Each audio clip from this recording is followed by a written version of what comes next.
Dahil na rin sa paghupa ng malakas na pag-ulan kaninang umaga, bumaba na ang level ng tubig dyan naman po sa Marikina River. Pero nananatili pa rin sa evacuation centers ang mga apektadong residente.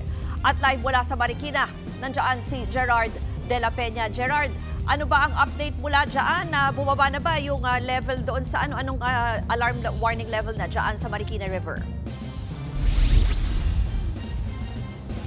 Ruth, kung nakikita nyo dito sa aking likuran ay nasa mas mababa pa nga sa 15.5 meters ang level ng tubig dito sa Marikina River. So kung ikukumpara natin yan kahapon na nasa lampas 18 meters ay napakabilis ng paghupa ng tubig dito sa Marikina River. Kinukwento sa atin ng Marikina LGU kanina, ng mga opisyal ng Marikina LGU, na malaking tulong talaga yung ginawa nilang massive dredging dito sa Marikina River para nga mas mabilis yung pagdaloy ng tubig. Kung nakikita nyo, napakabilis ng pagdaloy ng tubig dito sa ilog.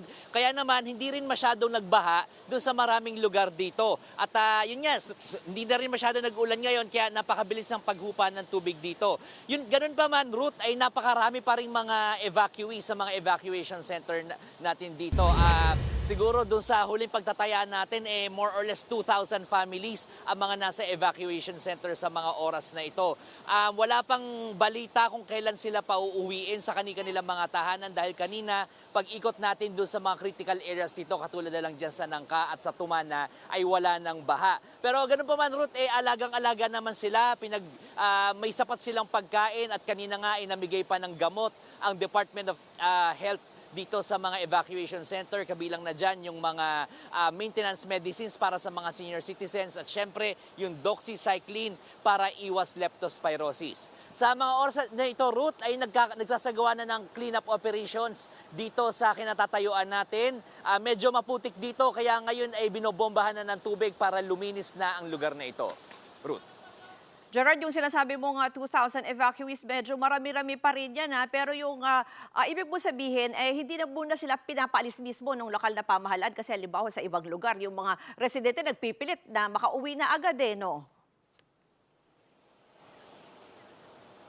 Sa ngayon, Ruth, hindi pa sila pinapaalis. Ang kinukwento sa ating kanina ni Marikina Mayor Maan Teodoro, kailangan daw talagang masiguro na walang baha doon sa kanilang mga tahanan. At syempre, yun nga, hindi rin naman daw nila ipipilit din na dapat ay magtagal doon sa mga eskwelahan na evacuation center itong mga pamilya dito. So mamaya titingnan natin kung mapauwi na itong mga ito dahil wala na rin tayo nakitang baha doon sa maraming lugar dito sa Marikina. Ruth. Yan po ang Express Report ni Gerard de la Peña. Mga kapatid, Ruth Cabalco, para sa mabilis na pasada ng mga balitang dapat niyong malaman, mag-follow at mag-subscribe sa social media pages ng News 5.